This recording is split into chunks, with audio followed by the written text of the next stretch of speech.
চলতি বছরের মাঝামাঝিতে জাতীয় নির্বাচন আয়োজনের আহ্বান জানিয়েছেন বিএনপি মহাসচিব মির্জা ফখরুল ইসলাম আলমগীর।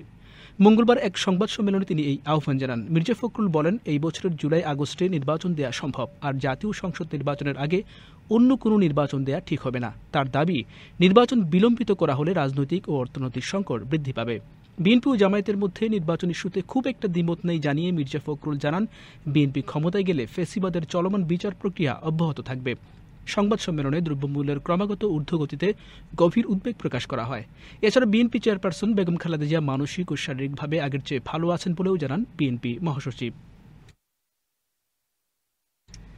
জিয়া অরফানেজ ট্রাস্ট দুর্নীতি মামলায় 10 বছরের সাজার বিরুদ্ধে বিএনপি চেয়ারপারসন খালেদা জিয়ার আপিলের শুনানি শেষ হয়েছে। এ বিষয়ে বুধবার রায় ঘোষণা করবেন আপিল বিভাগ। মঙ্গলবার প্রধান বিচারপতি সৈয়দ রেফাত আহমেদের নেতৃত্বাধীন আপিল বিভাগ শুনানি শেষে রায়ের জন্য এদিন ধার্য করেন। গত 7 জানুয়ারি মামলাটিতে 10 বছরের সাজার বিরুদ্ধে খালেদা জিয়ার আপিলের শুনানি শুরু হয়। এদিকে শুক্রবারের মধ্যে খালেদা জিয়ার সব রিপোর্ট হাতে পাওয়া যাবে। সোমবার নিয়মিত ব্রিফিংয়ে এ তথ্য জানিয়েছেন বিএনপি স্থায়ী কমিটির সদস্য ও বেগম জিয়ার ব্যক্তিগত চিকিৎসক ডাক্তার এজেডএম জাহিদ হোসেন। তিনি জানান, বিশেষজ্ঞ চিকিৎসকরা খালেদা জিয়ার স্বাস্থ্যের গতিবিধি পর্যবেক্ষণ করছেন। রিপোর্টের উপর ভিত্তি করে চিকিৎসা পদ্ধতিতে আনা হতে পারে পরিবর্তন।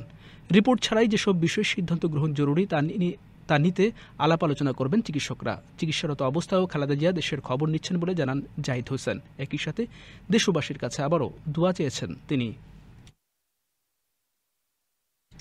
দুর্নীতির অভিযোগের মুখে ক্রমেই চাপ বাড়ছে যুক্তরাজ্যের সিটি মিনিস্টার টিউলিপ সিদ্দিকের ওপর। এরই অংশ হিসেবে এবার টিউলিপকে দুর্নীতি বিরোধী দায়িত্ব থেকে সরে যাওয়ার আহ্বান জানিয়েছে দুর্নীতি বিরোধী জোট। এই জোটের মধ্যে বিশ্বব্যাপী দুর্নীতি বিরোধী সংস্থা হিসেবে সমাদৃত অক্সফাম ও ট্রান্সপারেন্সি ইন্টারন্যাশনাল রয়েছে। মঙ্গলবার এক প্রতিবেদনে এই তথ্য জানিয়েছে বিবিসি। সংবাদ মাধ্যমটি বলছে, টিউলিপ সিদ্দিককে সরে দাঁড়ানোর আহ্বান জানিয়েছে দুর্নীতি বিরোধী দাতব্য সংস্থাগুলোর এই জোট। কোনো সন্ত্রাসী রক্ষা পাবে না, সে শীর্ষ সন্ত্রাসী পিচ্চি হেলাল হোক আর ইমন হোক, তাদের আইনের আওতায় নিয়ে আসা হবে, এমনটাই জানিয়েছেন ঢাকা মহানগর পুলিশের অতিরিক্ত কমিশনার ও ডিবি প্রধান রেজাউল করিম মল্লিক।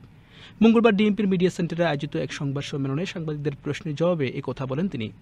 শীর্ষ সন্ত্রাসীরা জেল থেকে ছাড়া পেয়ে আবারও পুরনোরূপে ফিরছে, জোড়া খুনসহ কুপিয়ে হত্যার ঘটনাও ঘটছে।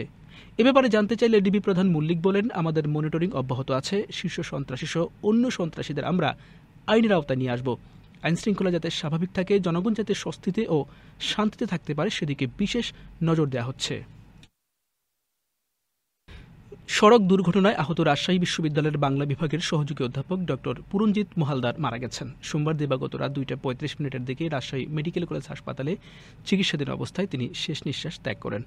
মঙ্গলবার সকালে এই তথ্য নিশ্চিত করেছেন বিশ্ববিদ্যালয়ের জনসংযোগ দপ্তরের কর্মকর্তা ডক্টর আক্তার হোসেন মজুমদার। তিনি জানান, সোমবার দুপুরে রাজশাহী মহানগরীর 12 রাস্তার মোড় এলাকায় সড়ক দুর্ঘটনায় গুরুতর আহত হন পুরঞ্জিত মহালদার। পরে তাকে সেখান থেকে উদ্ধার করে রাজশাহী মেডিকেল কলেজ হাসপাতালের আইসিইউ ইউনিটে চিকিৎসা দেওয়া হয়, সেখানেই তিনি মারা যান। এদিকে রাজশাহীর বাঘায় ট্রাক ও মোটরসাইকেলের মুখোমুখি সংঘর্ষে 2 মোটরসাইকেল আরোহী নিহত হয়েছেন।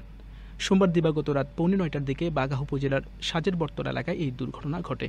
নিহতরা হলেন নাটোরের লালপুর উপজেলার ফয়সাল হোসেন ও নাসির উদ্দিন।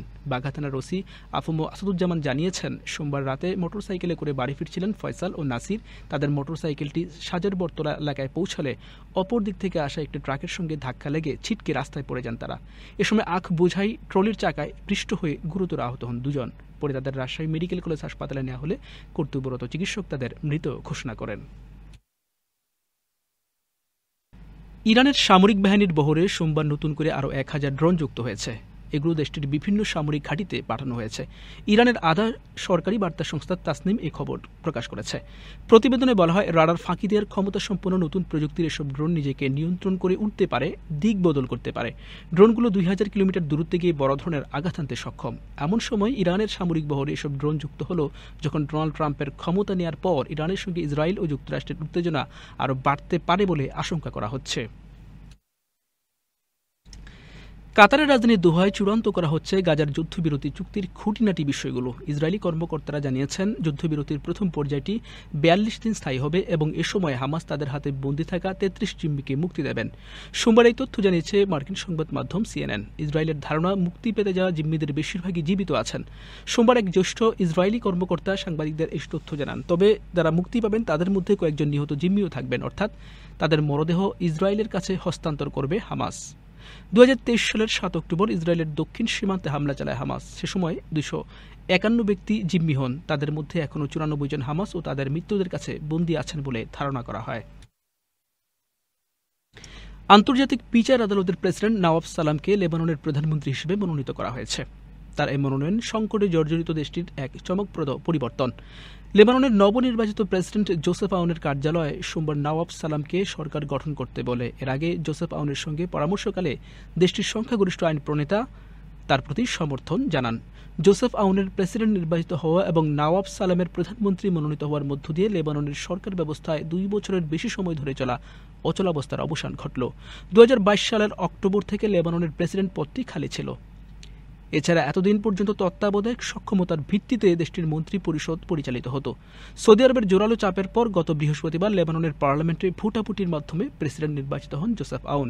আর এরপরই দেশটির পরবর্তী প্রধানমন্ত্রী মনোনয়ন নিয়ে আলোচনা শুরু হয়। নওয়াব সালাম সাম্প্রতিক বছরগুলোতে দুবার প্রধানমন্ত্রী পদের জন্য প্রার্থী ছিলেন। তিনি ব্যাপকভাবে একজন সংস্কারবাদী হিসেবে পরিচিত। তিনি একজন সুন্নি মুসলিম, আর সুন্নি মুসলমানরাই লেবাননের প্রধানমন্ত্রী হতে পারেন।